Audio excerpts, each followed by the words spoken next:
Okay, welcome everybody. I think we're going to make a start. My name is Ben Jamal. I'm the director of PSC. I'm delighted to welcome you all.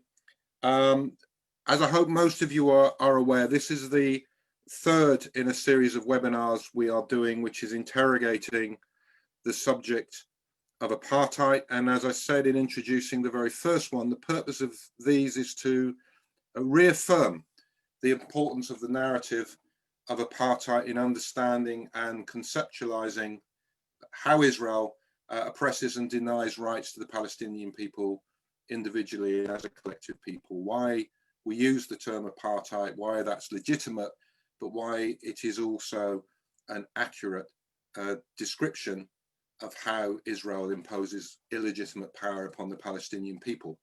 A couple of words of housekeeping before I move to introductions. We have an open chat. Please post any questions that you have in the chat. We will make a note of those and we will hold questions until the end, till we've heard from both of our speakers. We do welcome people also putting comments into the chat, but please, we ask, can you keep those positive? Can you keep those focused to the subjects that we're discussing?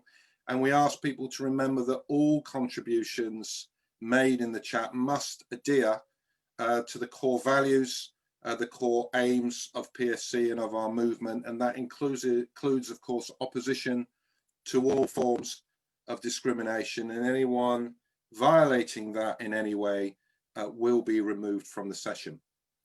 So, as I say, this is the third in a series of webinars interrogating the subject of apartheid. And in doing that, as you will all know, we have adopted the frame of the Virginia Tilley and Richard Falk report, which you should have all have been sent as part of preparation for these sessions. And that looks at what it describes as the strategic fragmentation of the Palestinian people, which is crucial to Israel's sustaining of apartheid. So by this, Israel applies a different body of laws and policies towards Palestinians living in distinct communities. In the past 2 weeks, we've looked at how apartheid works through laws and policies if you are a Palestinian citizen of Israel. Last week, we looked at how apartheid works if you are a Palestinian living in the occupied territories in East Jerusalem, the West Bank and Gaza. Now, this week, we are looking at what Tilley and Falk define in their report as the fourth domain, that of Palestinian refugees, those expelled or forced to flee from their homes and denied the right of return. And this domain, I would argue, is both crucial and fundamental in our understanding of apartheid as practiced by Israel, and in some ways maybe one of the more difficult aspects to explain to people within the context of apartheid. It is fundamental because, as Falk and Tilley say, that the first general policy, as they describe it, of Israel is one of demographic engineering. So a policy in order to establish and maintain an overwhelming Jewish majority in Israel. And crucial to this process of demographic engineering are the policies and laws Israel has imposed that confer on Jews worldwide the right to enter Israel, to obtain Israeli citizenship regardless of their countries of origin or established links to Israel-Palestine, whilst withholding any comparative right from Palestinians, including those, of course, with documented links and ancestral homes in the country. How this operates as a crucial cog in the wheel of apartheid is in some ways challenging to explain to people. Perhaps explaining how apartheid works in the occupied territories is easier. People can see the very visible and visceral separate treatment of people, separate laws, separate roads of people living in the same geographical space. And people can perhaps easily understand why the denial of a right of return is a violation of international law, and why it is also a violation of a basic moral principle, the simple principle that if you remove me from my home, then I have a right to go back. But we need to do more to explain how this operates to sustain apartheid. And this is important because it takes us right to the heart of the matter. What is wrong fundamentally with the notion of a Jewish state when that is understood as a state which through illegitimate means seeks to maintain a permanent Jewish majority and accord that majority special and privileged rights?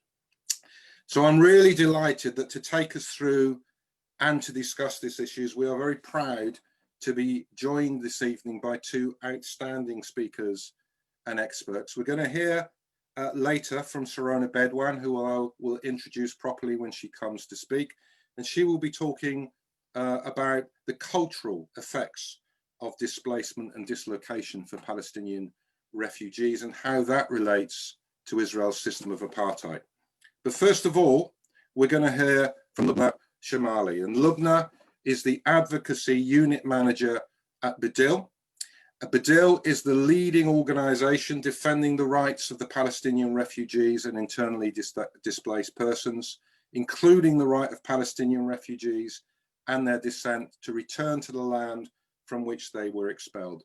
We're very delighted to welcome Lubnah, and I'll hand over to her now. Thank you, Ben, James, and Lewis, for all your efforts in this and this fantastic initiative to really analyze Israeli apartheid. On behalf of BADIL Resource Center from Bethlehem, I'm happy to be here with you and to answer any questions you may have. I'm going to start up a presentation now. It's very short in terms of the number of slides, but hopefully it will help you to stay in tune to the conversation. BADIL is a human rights organization in Palestine, as Ben said, dedicated to the promotion and defense of the inalienable rights of the Palestinian people in general, but specifically we were created in 1998 to promote and defend the rights of Palestinian refugees and IDPs. BADIL's core work focuses on what we call the ongoing Nakba, which is the historic and contemporary forced displacement and dispossession of the Palestinian people that is coupled with the denial of the right of return. Now, what Israel has done is become an expert not only in the displacement and dispossession of the Palestinian people, but also in preventing their return. And one of the ways in which they do this is by implementing acts identified by the Apartheid Convention as apartheid. So if we look at apartheid, it is a crime against humanity under international law and the Rome Statute of the International Criminal Court. So any acts committed that have been deemed to be apartheid acts would be considered criminal within these international documents. When we talk about these inhumane acts, they must be committed in the context of an institutionalized regime of systematic oppression and domination of one racial group over another racial group, committed with the intention of maintaining that regime. Now, I've highlighted the words institutionalized regime and regime in that definition from the Apartheid Convention. So it's very important to understand that the policies, the laws, the practices that are implemented by an apartheid regime that preferences one racial group over another means that these crimes or these acts or policies are systematically applied to every single individual within the so-called inferior racial group. So in this case, when we talk about Palestine and Israel, we are talking about the Israeli regime as taking the superior group and the Palestinian people as the inferior group in which these crimes are committed. If we look at the components of apartheid, we see that these are not all of the components, by the way, of apartheid, but these are the ones that I will be focusing on during the presentation. One of them is the demographic manipulation through population transfer.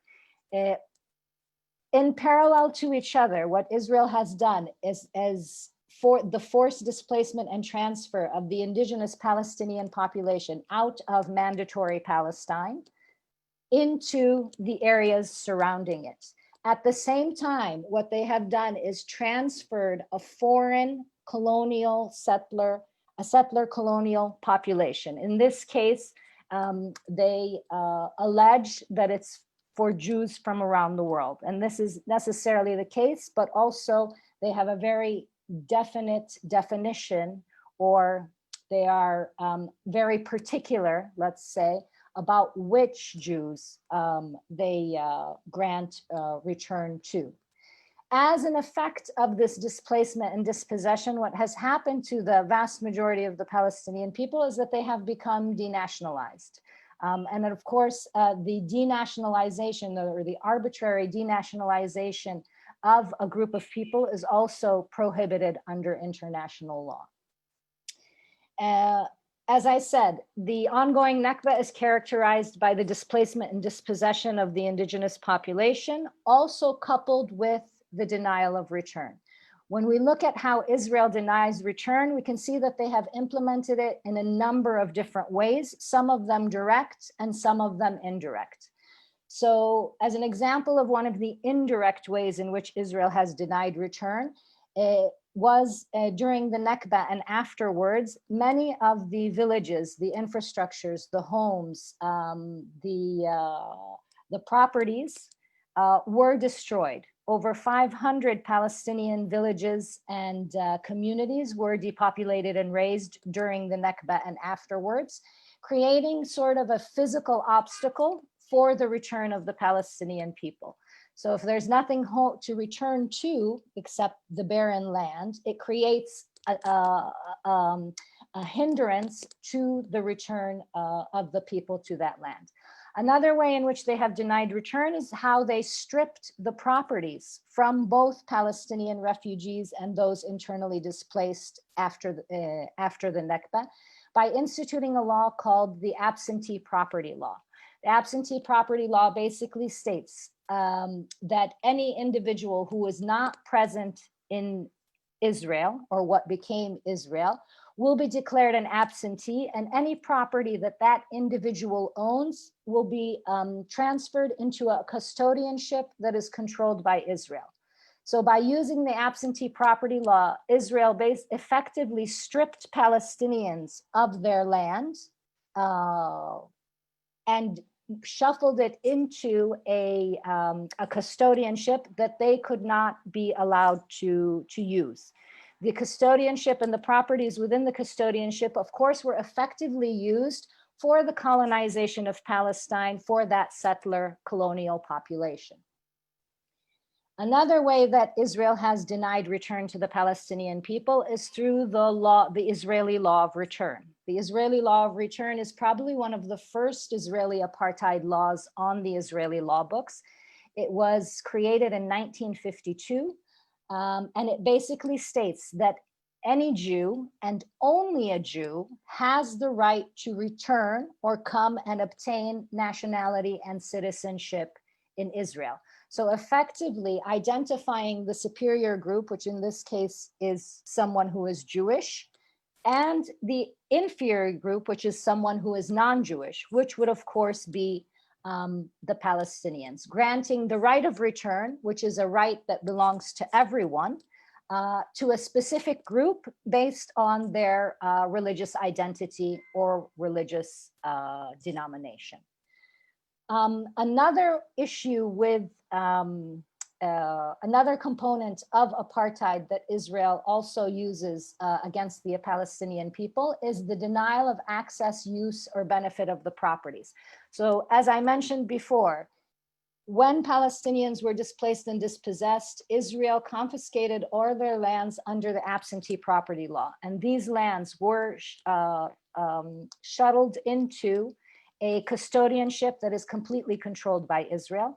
Not only were these properties used, or these lands were used for the settler colonial population, but any benefit from those properties, which should theoretically, under international law, belong to the refugee population that those lands belong to, was actually used for the benefit of the colonial state, in this case, Israel.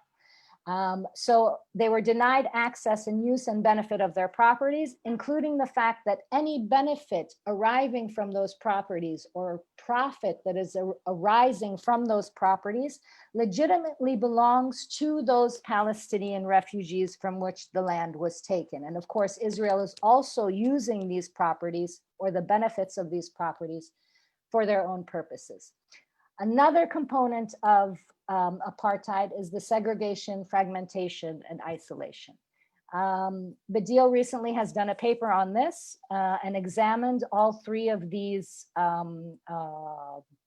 components of apartheid. Segregation basically looks at the separation between the settler colonial population, in this case, Israeli Jews, and the Palestinian population from a comprehensive geographic perspective, that is throughout mandatory Palestine. One of the ways in which they segregate is through the Israeli nationality law, which grants nationality and citizenship to Israeli Jews, but only grants citizenship to Palestinians inside Israel. And of course, the nationality status of the Jewish Israeli population grants them additional rights and privileges, or grants them rights and additional privileges than the Palestinian population with only citizenship. Fragmentation looks at the actual fragmenting of Palestinian communities themselves, or regional areas of Palestine. So what we have seen, for example, the most classic example of this, of course, is the fragmentation of what is now considered Israel or Palestine 48, the Gaza Strip, the West Bank, and then of course, Jerusalem.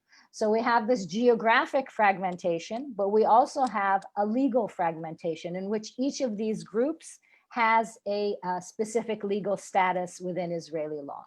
The isolation is the further fragmenting or a micro fragmentation of those already fragmented societies. So now we can see that, for example, in how the Oslo Accords divided the West Bank into areas A, B, and C. We can also see it with the checkpoints and with the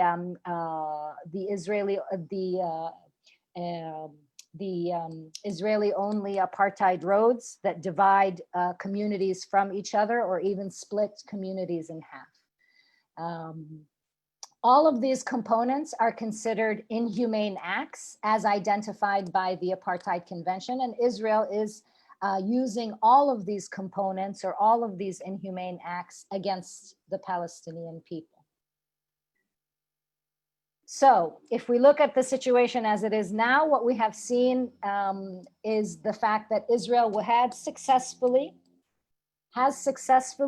displaced or forcibly transferred 66% of the Palestinian population. That's 2/3. So 66% of the Palestinian population, that's roughly 8.7 million people in total, which means that the Palestinian refugee population is the largest refugee population in the world, and the Palestinian displaced population, which would of course include those who are internally displaced inside Israel and inside the occupied territory of 1967, to be the most protracted displaced population in the world. This kind of just gives you an idea of where Palestinian refugees are located. We have more detailed maps than this, but I wanted something that could be visually clear.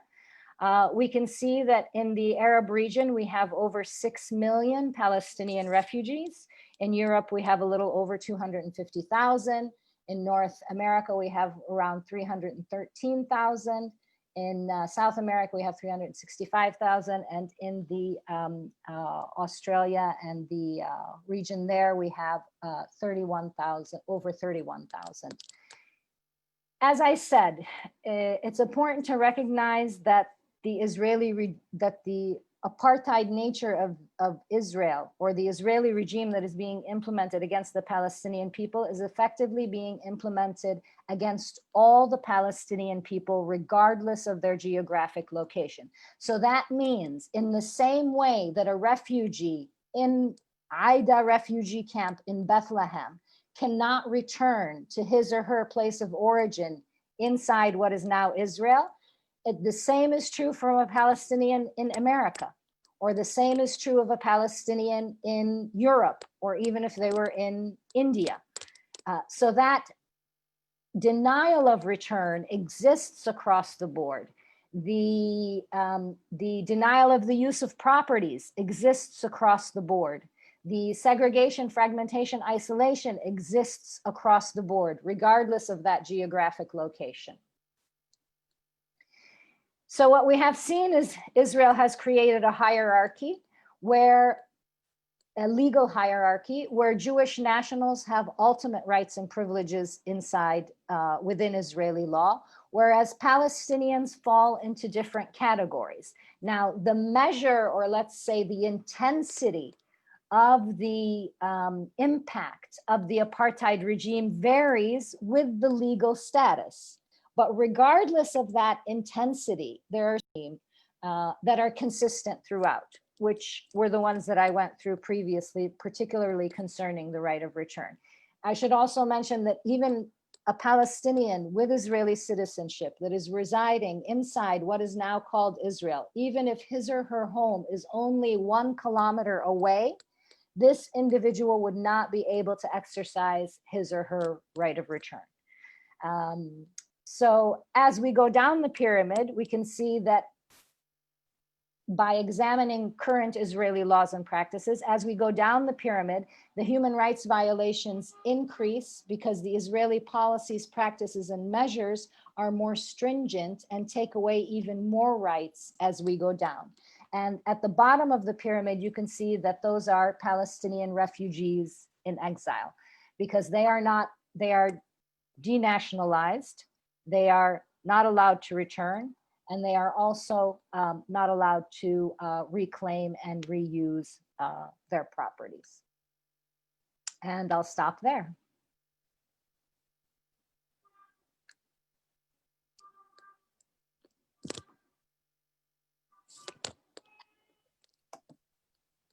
Lubnah, thank you so much. And that was a very important and very lucid analysis. I'm sure everyone agree of the range of laws and policies that Israel uses to manipulate demographics and, in short, to keep Palestinians from their homeland and sustain a Jewish majority. We're now going to, so we will come back to Q&A, so please keep putting your questions into the chat, and we will take questions for both Lubnah and Sarona at the end. But I'm now going to move straight on and hand you over to Sarona. Sarona Bedwan is a writer and outreach officer at Makan. And most of you will know Makan is an educational charity that works here in the UK and elsewhere to demystify the Palestinian issue for policymakers and general audiences. And I should add that Makan does fantastic work. It is an organisation that PSC has been very proud to partner with on a number of projects. So I'll hand over to Sarona. Hi, everyone. Thanks so much for being here virtually. And I want to thank PSC first off for inviting me to speak. I'd also like to thank Lubnah for such a critical and necessary look at what apartheid can look like. So I'll just jump right in. So I want to shift gears by asking first, who is it that we include in our analyses or in our work when we're talking about Palestinians' return or the right to return?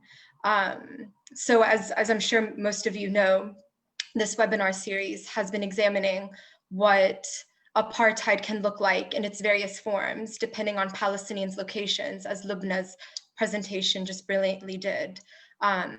And I know in previous weeks, this webinar has also looked at Palestinians in 48, or what's called Israel, and Palestinians in the occupied territories. And so for our section, and particularly focusing on apartheid and exile, I think this kind of illuminates the crux of the misconception around apartheid, and kind of what apartheid can look like. And which is that in order for a system to constitute as apartheid, it must replicate the South African example. When in fact, I would say that I invite you all to think today that apartheid does not have to replicate South Africa. And I'm by no means the first person to say this. This conclusion is drawn from various works that other people have produced that have worked really hard to create as well. And what I would say is that apartheid can be compromised of many different moving parts. Apartheid aesthetically does not have to look like one thing. And apartheid and the mechanisms by which it can be maintained can be evolving and can be refashioned. And by no means is apartheid the only form of oppression that is able to shift in its appearance in order to make a certain ends meet. So I know that Lubnah just elucidated the definition of apartheid to you all, but I'll repeat it because I feel like it's really important that we all know it off by heart. So a system that is constituted and can be constituted as apartheid is if it fits this definition set by the ICC 2002 Rome Statute, which is, and I quote, "The crime of apartheid means inhumane acts committed in the context of an institutionalized regime of systematic oppression and domination by one racial group over one or over any other racial groups, committed with the intention of maintaining that regime." So in a lot of my work, I explore the impacts of the Nakba beyond the immediate physical devastation by looking at cultural production and visual culture from 1947 onwards. And I would actually argue that erasure of Palestinians began during the British Mandate period, but that's like for a different conversation. So to briefly quote from the book, Nakba, Palestine, 1948, and the Claims of Memory and Cultures of History, the establishment of Israel in 1948 resulted in the devastation of Palestinian society. At least 80% of Palestinians who lived in the major part of Palestine upon which Israel was established, more than 77% of Palestine's territory, became refugees. And in many ways, what I'm trying to kind of work through here is the process of how we are still becoming. There's both dispossession and dislocation as the immediate registration of settler colonialism. And in this particular example, Israeli settler colonialism. And I'm going to borrow a definition and understanding of settler colonialism by Tuck and Yang, who define it as a system that comes with the intention of making a new home on the land, a homemaking that exists or insists on settler sovereignty over all things in their domain. It is a structure, not an event. And I think it's, in our work for, Palestinian rights, it is incredibly important to note that using the framework of settler colonialism does not cancel out or mean that we can then not use apartheid as a framework, because both of these structures and systems can be implemented at the same time in the same space. And I would actually say that Israeli settler colonialism uses apartheid as a method of fragmenting Palestinians. And through this prism of understanding, we can then take fragmentation as not only a method, but also the outcome of this structure. And just to quote something, just so we can get more into kind of the cultural dimension, this is from that same book by Abu Lughod and Saidi. To quote, "The contemporary history of Palestinians turns on a key date, 1948. That year, a country and its people disappeared from maps and dictionaries. The Palestinian people do not exist," said the new masters, and henceforth Palestinians would be referred to by the general, conveniently in vague terms, as either refugees, or in the case of a small minority that had managed to escape the generalized expulsion, Israeli Arabs. A long absence was beginning. So I want to explore with you all, what is this long absence and how is it related to the here and now for people who are standing in solidarity with Palestinians in the UK, or for myself, a Palestinian born on Turtle Island who now resides in the UK. And this idea presented in this previous quote encapsulates the embodiment or the physical materiality of this long absence, of what is understood to be and can look like erasure. And so this long absence is the erasure of Palestinians. And erasure here means Palestinianness, or was understood to be Palestinian, was and continues to be dislocated by Israel, to be denied, to be stolen, and to be re-narrativized also by complicit governments. It is systematic efforts to eradicate the concept of Palestine and Palestinians. And systematic erasure and cultural erasure can look like many different things. It can mean equating Palestinian rights as inherently antithetical to the rights of other communities. It is students and professors being targeted for discussing Palestinian history and rights, censorship of Palestinian artists, university courses on Palestine being suspended, as happened at UC Berkeley in 2017. It is also the Israeli State Archives holding photographs and films by Palestinians that were stolen during the Nakba, showing Palestinian life and consciousness by Palestinians. Visual memory can also be constituted as dangerous if it does not fit within the intention of making that regime. It is the very physical erasure of Palestinians from the land as well, demolishing homes, putting up signs that says "keep out," that was previously a Palestinian house, and denying us the choice and the right to return, as Lubnah was explaining in the previous session, and interrogating us, more importantly, about why we want to return if we come to an entry point in that region, or banning us. It is, as Edward Said had noted, the right to narrate ourselves that is incredibly dangerous. And apartheid works to erase and fragment not only the process of being able to narrativize, but also to disorient ourselves. Zaina Agha writes about this by looking at cartography as a practice. I personally remember opening up my textbooks from the age of 10 onwards, or looking at maps in my social studies class, I guess what y'all would call geography here. And we were asked to point to where we came from. I could easily point to Ohio, which is where I was born, but also that wasn't entirely true. And this was always an incredibly anxiety-inducing activity for me, even at the age of 10. And I would point to Palestine, but that name wasn't there. It was labeled as something else. And out of that, out of kind of pointing to something that is not seen to be represented as a fact on that piece of paper, kind of elicited many responses, not only from teachers at such a young age, but also from students.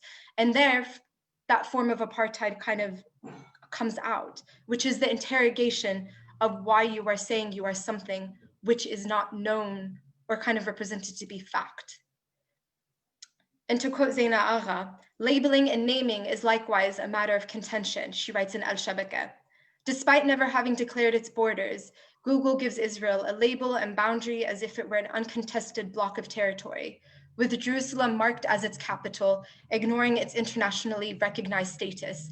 Meanwhile, many Palestinian localities are de-emphasized or altogether erased, including Bedouin villages, that remain unrecognized by the Israeli state, as well as Palestinian villages within Israeli-controlled Area C of the West Bank. Moreover, as a direct consequence of the US government policy, Google Earth is legally allowed to restrict access to images of Palestine-Israel. And it is here I want to point to the significance of an image. Images are the ability to show and hold power to what is seen as true, and has far-reaching implications in shaping as what is understood as fact and as knowledge. So in your work for Palestinian rights, it is incredibly important to also question, why is it you can't find certain things? What is available and why is it available? And for example, there is something, I attended Goldsmiths University, which is a great university, but there was something that kind of came up for me while I was there. And it was kind of realizing the Tel Aviv Museum of Art, which has relationships with various art institutions and entities in the UK. And it proudly boasts on its website, it is, quote, a leading and influential institution, an Israeli bastion of modernity and openness, end quote. What it also mentions is that it was established in 1932 In fact, it is where David Ben-Gurion read his speech on May 14th, 1948, to declare a state is born. Tel Aviv sits on top of mass graves where Palestinians were murdered throughout the process of the Nakba. And it is incredibly interesting to notice here the use of culture to then purport or identify this idea of openness, of modernity, and at whose cost and at what. To be quite frank, every time I try to enter the border through the West Bank, I am not asked, oh, are you an artist? Do you like culture? Okay, then you are free. You can go wherever you want in this space. In fact, you are penalized for producing anything that goes against that regime. And I think culture is often mistakenly identified as something that is exempt from violence. And it is incredibly to note that culture is produced within the very power relations which it represents. When states such as Israel targets cultural institutions, whether by bombing cultural centers in the Gaza Strip, arresting Palestinian artists such as Hafiz Omar, who produced posters, assassinating Palestinian cartoonist Najil Ali in London, you see the significance of relying on a form of apartheid that has such different moving parts that can have such far-reaching implications, because it is able to manage a way in which Palestinians not only on the ground experience this form of suppression, but in exile too, it exists. And this long absence, as you can see, functions not only as a disruption, but as a form of displacement, both in the inner and outer of the Palestinian sense, both trying to prevent Palestinians from having a desire to go and to see where they come from, but also too of having an understanding of where that from can be. And I want to point to a particular favorite example of mine that I hold dear, that I hope it kind of guides you all in potentially any solidarity work. There's this book called The Past is Quiet, Artists, International Solidarity, Museums in Exile by Christina Khoury and Rasha Salti. And what they do is they go through the work of curating and revealing how there have been historical efforts by Palestinian organizations to create museums in exile, holding Palestinian art and film in preparation for a future free home, and the role of artists in creating images and exhibitions in tangent of fighting for freedom in Palestine against the Pinochet dictatorship of Chile and against South African apartheid. There are contemporary efforts too of imagining present realities and desired futures in a form of self-sovereignty. And this is an example I hold dear into what solidarity and freedom making can look like. And dislocation too encompasses many things. It's not just a physical experience, and it is being able to have a sense of oneself. For the public, you all who are standing in solidarity with us, to be able to have a grasp of where Palestinians come from, and for Palestinians to be able to grasp at where we have ourselves come from, and the many trajectories that we are on now, and even the ability to imagine and envision and implement where we want to go. So when we think about Palestinian freedom and dignity and return, then return becomes more than just a physical dimension. Return is a practice, and it is the ways we come to understand ourselves and stand not only for the rights of ourselves as a collective, but also to stand for the liberation of other communities. For of course, we're not the only people who are experiencing this. And I think in the final minute and a half, as I can see, I'm running out of time. I think this is why it's incredibly important to, look at culture and cultural erasure as a dimension of exile and of Israeli settler colonialism and apartheid, because return isn't just a physical dimension. And experiencing apartheid in exile can occur on every level and can look different depending on a number of factors. And the main idea I'd like to leave you with, if nothing else, is that the Israeli state has an impact on Palestinians no matter where we are in this world. And I think the cultural dimension is just a way of looking at that impact. So just on a last note, when we're all thinking about what practicing solidarity in the UK can look like, how do these understandings help us? Off the bat, I would recommend centering Palestinians and relating their experiences to your campaigns and their demands. I think it's incredibly important to speak to the very people an organization or a campaign is working on the behalf of. And lastly, educating ourselves.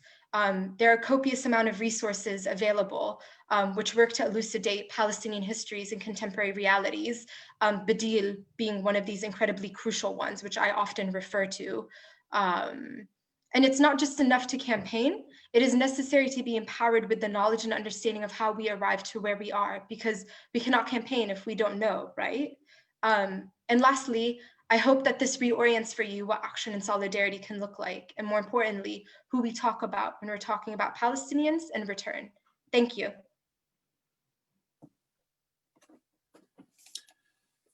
Sarona, thank you so much. That was extremely powerful.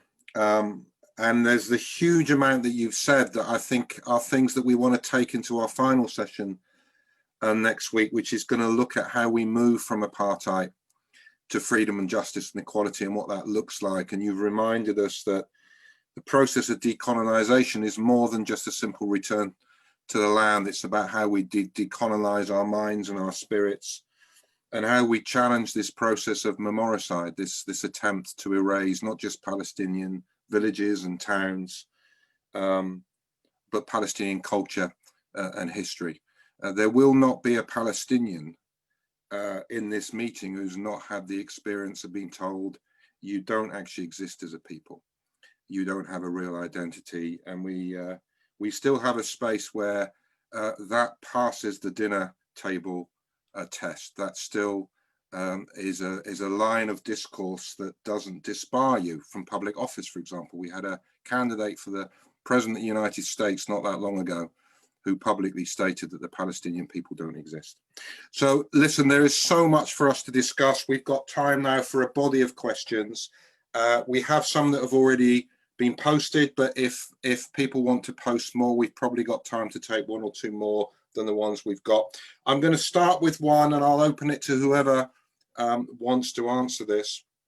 So this is a challenge I know that is often thrown around the issue of the right of return. And so the question is, the problem with the right of return is that many have left and settled elsewhere. While they should be compensated, if they return, should they be able to bring their extended families with them? And we might add to that question, one of the lines that we know is often used by Israel is that the claim of the right of return is to treat Palestinians exceptionally, that Palestinians uniquely are defined as a refugee if they are a descendant and not the actual person who was expelled. So I don't know who wants to take that question. How do we justify that actually the descendants of those expelled should be allowed to return, and the extended families of those who've been expelled or forced to flee should be allowed to return? Who wants to take that first of all? Lubnah, go ahead. Thanks. Actually, international law is quite clear on this issue. The only way your refugee status can be resolved is when you are allowed to exercise your right to durable solutions.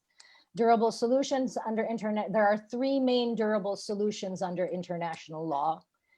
One of them is the right of return, the right of voluntary physical repatriation, physical return to the place of origin or habitual residence. It is the only one of the durable solutions that is actually a right under international law, and it is the preferred durable solution within international legal frameworks. So the Refugee Convention, UNHCR, the United Nations High Commissioner for Refugees, which is the only other UN agency that is mandated to deal with refugee situations, not the Palestinian refugee situations, but all other refugee situations. So on that premise that you can only resolve your refugee or IDP status, for that matter, internally displaced person, is when you are allowed to exercise durable solutions. For the time that you are displaced, you and your descendants will be considered refugees or IDPs. And so, yes, refugee status is inherited from one generation to the next, as long as durable solutions are not made available. Now, contrary to what Israel says, because basically they just take international law and twist it up into a pretzel and throw it out there, this is not a situation that is specific for Palestinian refugees. It's a situation that is specific for any forcibly displaced person, whether that individual, regardless of whether or not that individual has crossed an internationally recognized border or not. which is the distinction between refugee and IDP. Now, even if a refugee, because the individual who asked the question said settled in another country or in another area, even if that individual obtained another nationality, so for example, I happen to have American nationality. I know Palestinian refugees who have European nationalities, who have Jordanian nationalities, who have other types of nationalities. That doesn't negate your refugee status. The only thing that negates your refugee status is your access to durable solutions and the opportunity to exercise one of them, given a choice between the right of return, voluntary physical repatriation, settlement in your host country, or resettlement in another country. Now, I mentioned that the right of return is the only one that's a right. Settlement and resettlement are not rights, but rather contingent on the approval of those states willing to settle or resettle refugees. So a state can refuse. And so the only other viable option would be left is the right of voluntary physical repatriation. If I can elaborate a little bit more, well, okay, let's take another question. I don't want to, because when I get off on, just keep going. I'm still delighting in the image of international law twisted into a pretzel. I'll hold on to that. Sarona, was there anything you wanted to add on this question? Lubnah basically took care of it all. I think I just wanted to point to this idea of space, which often kind of emerges around this idea of return. Oh, is there enough space? Which I think kind of, it needs to be kind of reframed, that idea. So it's saying, well, there is space, and space shouldn't really be an issue if it means fulfilling dignity and equality and a life of freedom that is enshrined within international law. But as well as, I think this is by visualizing Palestine, this statistic, an amazing image and infographic producing organization you all should check out. They have an infographic that says 77% of former Palestinian towns and villages in Israel have never been built over. So apart from like the moral connotation of fulfilling return, there is also like the very physical practicality of, yes, there is space. Okay, thank you. I've got a question that is directed specifically at you, Sarona. So the questioner says, in 1995, I went to Birzeit and was shocked to see maps contrasting to the Israeli ones where Palestinian villages are erased. And they're asking, are you aware of international efforts to reconcile those old records? So maybe I think it's asking what is being done to address this process of erasure, including in physical form by removing Palestinian villages from maps, etc. I think that's a great question. Thanks for asking that. I can say that there are many different efforts being made right now to not only highlight the past historical injustices, but also the current ones by different organizations and individuals. Not to sound like a broken record, but I would say BADIL is a great place to go to kind of learn about the historical erasures of the very physical presence on the land. As well as, I would say, even new kind of forms kind of emerging to also point to like how it's happening. So I would say even going to there's an Zukhrot in Israeli app which is called iNekbe, which looks at actually every single village that has been erased and pointing to those names, which is actually how I found out my name is from an old village that existed before 1948. So that was cool. But also as well, I would say Salman Abu Sita, who I've met and is incredibly kind and intelligent, has dedicated his life to actually mapping out what Palestine looked like before the Nakba, but also what happened during the Nakba and then afterwards, and then points you to different resources as well. It's called, I believe, the Palestine atlas, if I'm not mistaken. Those are just like very few and far in between resources.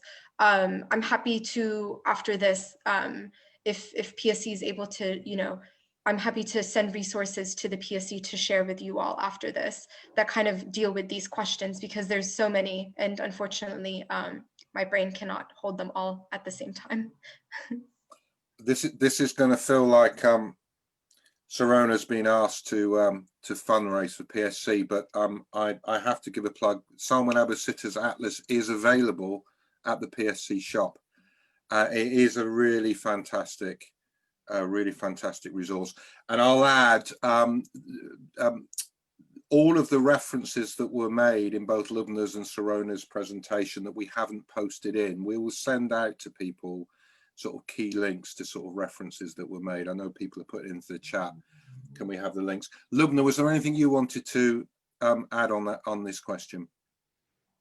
Just wanted to say that the erasure of the cities, or renaming in Palestinian cities with the traditional Arabic names into Hebrew names, is part of that erasure and part of the denial of the existence of the Palestinian people. And so, of course, when we look at things like this, we can see how they affect us on the legal level, in which case they delegitimize or ignore or demarginalize or deny the presence of the existence of such a national people, but also at the cultural level, where we can associate with those names and identify with those names. And I think that's a very clear example when Sarona said that her name was actually one of the villages that that no longer exist in Palestine because they were depopulated and razed.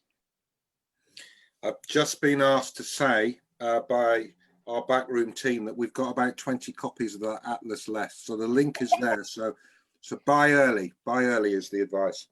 Okay, there's a question here that I think gets to the heart of what we're trying to do in this series of webinars. So somebody has said, in the 1970s and 80s, the Labour Party in the UK had very clear anti-apartheid policies, but is silent on the issue of apartheid in Israel. We could extend that, I think, which is the resistance in mainstream political discourse generally to accepting the narrative of apartheid. And I can give you a specific example, if you like. At the we held a day of action a few months ago under the frame Stop Annexation, End Apartheid, Sanctions Now. And we had a couple of supportive MPs in Parliament. We asked everyone to tweet the slogan, who came back, said, have you got a graphic that doesn't have apartheid in it? Because we can quote that, we can tweet the rest, but we're struggling to tweet apartheid. So we know the job we've got to do in education, but I don't know who wants to take this first. Why is this such a challenge? Why is it resisted? And maybe something about what else should we be doing to educate and inform and challenge these efforts to suppress this narrative. You can go ahead, Lubnah, if you'd like. Thank you. Once the international community acknowledges a certain crime is being committed, specifically a crime as heinous and as criminal as apartheid, they are obligated additionally by international law to act. So if the international community, and here when I'm talking about the international community, I'm specifically referring to decision makers like the UN, like the EU, its member states. If acknowledgement is to happen, and it will happen eventually, because of the overwhelming evidence of the existence of apartheid within the Israeli regime, once that acknowledgement occurs, international law dictates that states have to take action. And these actions can range from the cutting of diplomatic ties all the way to economic and military sanctions. Much in the same way that they implemented against the apartheid regime in South Africa. And so this is why there is reluctance from the decision makers and duty bearers to allow this narrative, or to allow this evidence, or the use or the application of the word of apartheid to Israel. We at BADIL have been told not to link those two words together, Israel and apartheid, on many occasions, even by the UN itself. Even though, as if you examine the Apartheid Convention and compare what are considered inhumane acts that the Apartheid Convention identifies and what Israel is doing, it's very clear that there is a situation of apartheid. And so this is where this is why the resistance is coming, because once that acknowledgement is made, certain responsibilities are fallen to states, and they must act within the frameworks of international law that they have set for themselves. Sarona, do you want to add? I think just briefly on this idea of, there's this idea of recognition. And I think this kind of goes a long way. I think obviously it's two different contexts, two different situations. I think there is a resistance to acknowledging what is occurring on the ground for a multiplicity of reasons. One of which I think is just this idea of, I think it goes back to this idea of like also aesthetics. What does apartheid look like? Why is it that necessarily we, in hindsight, many can go back now and say it was so clearly apartheid in South Africa, even with such a stark example, there was resistance to that. And I think here, this is where educating policymakers, educating the very people who, create these policies is so incredibly important. It's because of the fact that if something is to be understood as only possible in one way, then how is it that we can reframe it so that way we can really show what's occurring? And I think as well, it is kind of one of those situations in which this country has a responsibility to it, a historical responsibility. So I think that also has an aspect in the resistance to it, because then it also acknowledges the role of the Balfour Declaration and setting the stage for A, B, and C to occur. So I think it's multiple combinations, but Lubnah pretty much spelled it out. So thank you. There's a linked question with a technical aspect. So a couple of people have asked about options for action at the International Criminal Court. And one frame of the question is asking very specifically, is the crime of apartheid a crime against humanity that could or should be pursued at the ICC? Do you want to take that one, Lubnah? Definitely. I mean, the Rome Statute, which is the baby for the ICC, it clearly identifies apartheid as a crime against humanity. So of course it would make sense that the ICC would persecute instances of apartheid. However, the procedure of the ICC is a legal procedure. It's a legal advocacy procedure and requires a significant influx or a significant amount of investment of resources, both talent, lawyers, human resources, and financial resources. Having said that, the ICC is also a political body, just like the UN is a political body, just like the EU is a political body, and so on and so forth.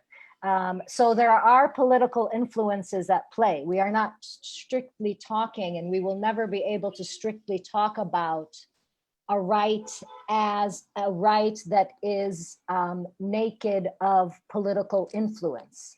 And the current political context is not conducive to, one, acknowledging that a state of apartheid exists or Israel is an apartheid state. This would have to be the first acknowledgement.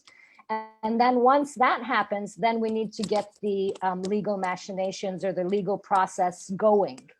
There have been petitions to the ICC on the issue of forced displacement and dispossession, in which the ICC currently is looking at investigating, opening up a preliminary investigation. And that's been in the works for 3 years, and they still haven't made a decision on whether or not they have the jurisdiction to implement a preliminary investigation in the occupied territory of 1967. Now, I'm not saying that we should abandon these legal avenues or these legal frameworks, but what we need more, and what was the turning point within the South African struggle for liberation from an apartheid regime, was civil society influence or civil society pressure on governments to acknowledge the apartheid situation in South Africa and to take measures that would bring that, that would break up or break down that apartheid state. And so once the pressure from international civil society became so great, that is when the governments began to fall in line and began to implement actual arms embargoes against the apartheid state. Now, having said that, it took 10 years from the time that the UN declared a situation of apartheid in South Africa and requested or recommended that states implement measures to isolate the apartheid regime in the form of the various sanctions that were available to states, to the time that the actual sanctions were implemented and the apartheid regime was brought down. So this is a long-term battle. It's something that's not going to happen overnight, particularly considering that we are in a political context that even refuses to recognize the lesser evils of Israel, let's say, or the lesser human rights violations, if we can actually prioritize or even grant a hierarchy to the human rights violations and crimes that Palestinians are exposed to. Thank you, Lubnah. We're at the sort of closing point, but I want to give you both an opportunity and maybe as a teaser and an encouragement to people to join us for the final session next week, because I would say we have established very well in the 3 webinars why this is a legitimate and accurate description. But next week, we're going to be looking at, well, how do we move to freedom, justice, and equality? What do we do? What are the implications? And you've both touched on this, but is there anything you'd both like to say, just as a concluding remark, that you would want people to take away as priorities for action? I don't know who wants to go first. Lubnah, you can go ahead. If you... No, go ahead, Sarona. I was just going to tell you to go ahead. Thank you. I'd say just as the final idea I'd like for you all to take away with is kind of fully understanding and taking forward, as I hope this is the beginning of a journey for you, or an invitation to further knowledge as to how Israel controls Palestinian lives, no matter where we are in the world. And I think to really and thoughtfully and critically engage with the available resources at hand, to learn how to recenter Palestinian rights in conversations that you may have, as well as to speak to Palestinians and to those who you work on the behalf of, as myself as well. And to understand as well that this is something that we cannot do alone. It's incredibly important to practice an intersectional framework in our practice. So not only looking towards Palestine-centered organizations as well, but to also look towards other local or national UK ones or international ones as well, especially in a time when it seems like the space is incredibly shrinking. So yeah, thank you so much. Thank you, Sarona. Lubnah, last word. To build on that, I would say that we are the key. Palestinian civil society and international civil society are the key. Every single person on this webinar and every single person that is dedicated or claims to be in solidarity with the Palestinian people has a responsibility to act to pressure their governments into recognizing Palestinian rights and acting according to the frameworks of international law. The frameworks of international law are all fine and dandy, but it is our responsibility as civil society to hold our governments in check, because we all know that governments are not despite what they are supposed to be. They are supposed to be a representation of the people and look for the benefit of their people. We all know that that's not necessarily the case, and is not the case in most situations. So we are the system of checks and balances, and we are the ones that need to act to put pressure on our governments in order to bring them into compliance with the laws that they have put forth for themselves and that they have put forth for other societies and other governments. Thank you. Look, it just falls to me. First of all, can I ask all of you to show your virtual appreciation to our two fantastic speakers this evening? And Lubnah and Sarona, I hope you're picking up the incredibly supportive and positive comments in the chat. Thank you both so much. That was fantastic. Please, all of you, let me give you a task. You should always, at the end of every meeting, give people something to do. So I'm going to ask you all to come next week, first of all. I'm going to give you two things to do. First of all be here, same time next week for the final session, where we've got Marwa Fatafta and Hazem Jam June speaking about how we move from apartheid to freedom, justice and equality. But to end on a really positive note, we're also going to be joined by Kevin Courtney, who many of you know is the General Secretary of the NEU, but he is also this year holds the international responsibility within the TUC. And he is going to be speaking to the fact that the TUC a month ago, for the very first time in British trade union history, passed a motion that declared Israel to be an apartheid state.